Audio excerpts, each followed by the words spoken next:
910 here, Big 550 KTRS. A little bit later on, there was a great story in the Washington Post this morning.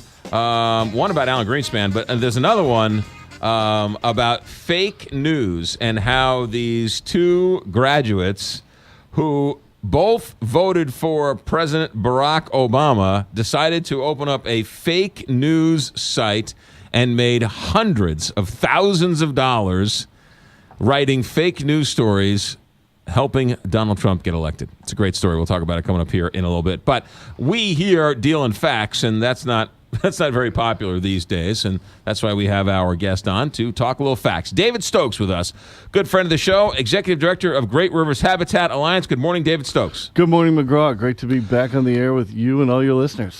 Great Rivers Habitat Alliance is what? What is that? We are a floodplain conservation organization. We're a nonprofit 501c3 organization founded 16 years ago to combat development, generally subsidized development, of the floodplain in the area of the Mississippi, Missouri, and Illinois rivers. And you single-handedly beat back Stan Kroenke and his development in a floodplain in Maryland Heights. Sure, we'll go with that. Yeah, I like that. What happened? We had the city administrator from Maryland Heights on last week. He was talking about this. But what did Maryland Heights say last week, in your opinion? Well, what they said, they had hinted at it strongly a couple months ago. But what they did, they sort of made it official last week. And two things were made official. Stan Kroenke and his partners in St. Louis pulled their development proposal off the table. Right. And Maryland Heights sort of officially said, we're going to stop this proposal. We're going to stop moving forward with developing this area, Maryland Lakes. I believe they're calling it the Maryland Lake District, up along 141 and north of Page, right. sort of by Riverport and the casino, a little south of that area. Right. In between Riverport and sort of the Page Avenue extension. Right. Yeah. And they're going to stop proposals to develop that because they want to deal with their stormwater issues. Now, the stormwater issues and other flooding issues, which had the whole area underwater on New Year's of last year. So they're going to develop an area that was underwater just at this point 11 months ago. So this is good. This is good that they're stopping the development. For us, it was never about Stan Kroenke per se. Right. Although many people in St. Louis were understandably outraged that they were going to give him millions of dollars. If they were going to give it to anybody, they shouldn't give it to him. Right. Our argument is they shouldn't subsidize anybody doing this. Right, but they were going to do it, and they were going to build basically a giant, nicer Walmart in a floodplain that was flooded last January. Yeah, they're going to build Hazelwood Mills 2, right. The sequel, or whatever. Nobody knew what actually they were going to build, but Hazelwood Mills, just right up in that same general area. Right. Just a total catastrophic failure. Right. With enormous taxpayer subsidies, and some of it in the floodplain, not most of it though. And now here they want to take this area and just develop it up. And the city manager had several very interesting things to say about he was insisting it's not the floodplain, B, that they have to allow the private landowners to develop their property. And these things, in my opinion, they're just not true. All right, so let's take a couple of these things. First of all, he did say, when I said, why would anybody take a development deal or give a tax benefit or some type of a development deal for Stan Kroenke, he said, we had to let them bid just like everybody else. Well, to the extent that he had to let Stan Kroenke bid like everybody else, yeah, I understand that. Right. They can't say, oh, you people who we like get to propose to do this terrible development, but right. You, one person we don't, can't. So he's right insofar as that. Right. He's correct. But where he says we have to allow this development going forward, and he used the phrase have to a few times. Right. Like, no, you don't have to allow a rezoning. You don't have to rezone the area from something that is protective and beneficial, keeping it as agricultural and place for water to go and for land to drain water.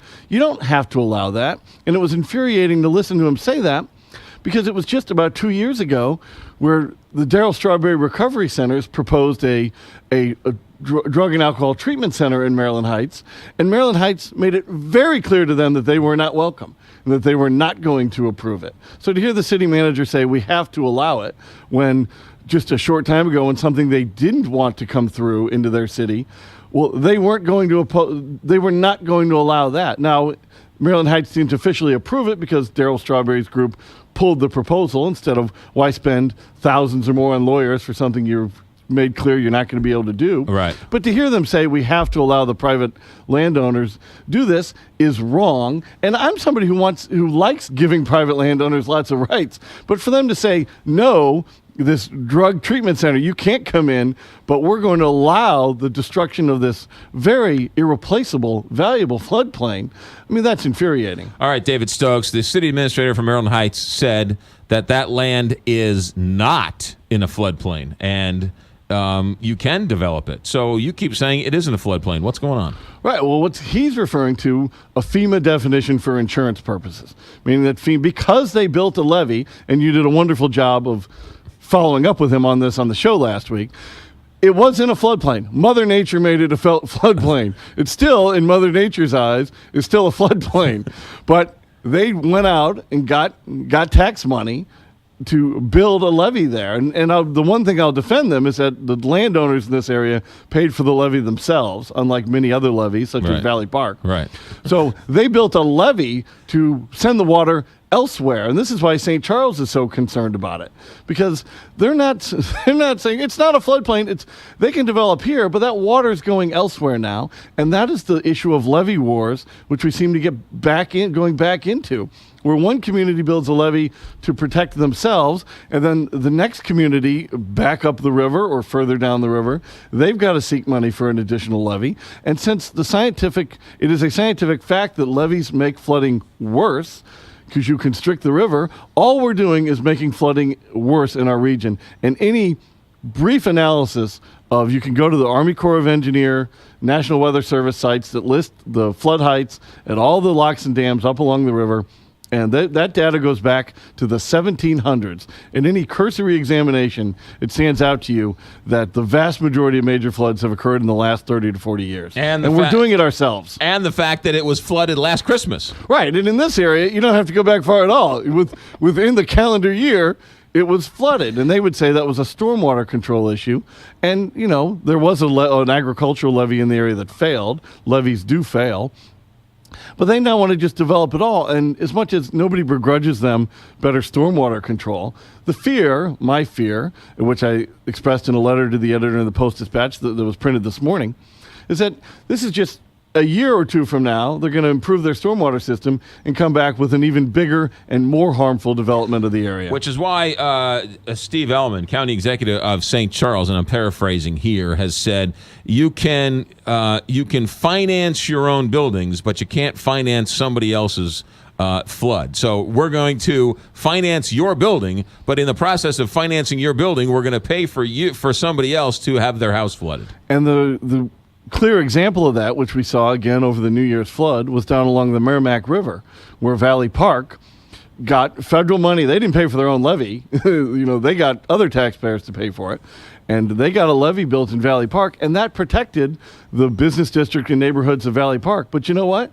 It made the flooding worse for Eureka and Pacific behind them, and as they went through the channel quickly, Arnold down the way. So when you protect yourself from the flood with bigger and higher and newer levees, you're just flooding somebody else. And it's a nasty circle that we've got ourselves in, that the Army Corps of Engineers enables by approving so many of these levees that they shouldn't approve at all in the first place. David Stokes, I also asked the city administrator of Maryland Heights this question, and you sort of tipped me off to this a few years ago, and that is the businesses, or I should say communities, would rather have commercial buildings than residential buildings. So let's get the tax dollars from the businesses, because we're not getting the tax dollars from the citizens. So we need to maintain our own roads, our own schools, our own jails, our own police department, our own fire department, our own sewer system. So there's pressure because we can't raise taxes on our people. Bringing in more people doesn't just cost us more money. Let's somehow finance businesses so that we can get more tax dollars so we can finance our current form of living. Right, and he agreed to it. He basically agreed with that. It's very dispiriting that people say they don't. Right, businesses pay more in taxes, be it property taxes, collect sales taxes, whatever, and cost less in government services. A business doesn't bring in children that have to be educated. Right. So cities, this is why throughout this region, we've seen city after city subsidize businesses to move around, and it just leaves holes, and it's good for the city that gets it, leaves a hole in the city that it left, and 10 years from now, the city that just gave it is going to lose it to another city. It's this harmful circle. And way too often, it deals in the floodplain. Floodplain land is cheap. Floodplain land is affordable. It's flat. It probably doesn't have any buildings on it right now. You got to tear down. Right. So they allow the targeting of floodplains. Let's go back. Chesterfield Valley flooded in 1993 with a devastating flood, and a couple years later, they paved over the entire area. Right. They just paved it. That was the response. Now they built a bigger, newer levee to protect themselves, but again, they're just moving the next flood. Nobody is stopping the flood, and floods are coming more frequently. They're larger. They're more harmful than they used to be. People are experiencing floods in places that never got them before. You saw that along the Merrimack River in many parts of You saw that on Eureka. Highway 70 last Christmas. Remember? In St. Highway Charles, 70 absolutely. flooded. Absolutely. First time ever, 70 flooded. And there are going to be some people out there who say, let's build a levee to protect Highway 70, and let's build levees to protect Eureka and Pacific and Arnold. And those levees might protect those immediate areas, but they're still making the situation worse. And it's a cycle that we have to somehow break. And Great Rivers Habitat Alliance, our purpose is to fight to break that cycle. It's disheartening, though, when a community, a town, doesn't want homes. They'd rather have business. It seems like the reason why these towns are in existence is because of the people. And they don't want any more people. They just want more businesses to then finance the people they already have. It is disheartening. Now, I got to say, if it's going to be built in a floodplain behind a levee, It's not I'd good for anybody. almost rather have a business than the home that has to be evacuated at midnight when Johnstown is starting to come at Right. So within a floodplain, they're both bad, but I don't want people living there where their lives could be at risk in the line. But generally speaking, yes, it's just a part of the subsidy cycle that leads to so much development. Subsidized development, which has been so harmful it doesn't encourage any growth in the region. Right. All the economic evidence says it doesn't grow. It's just a race to the bottom.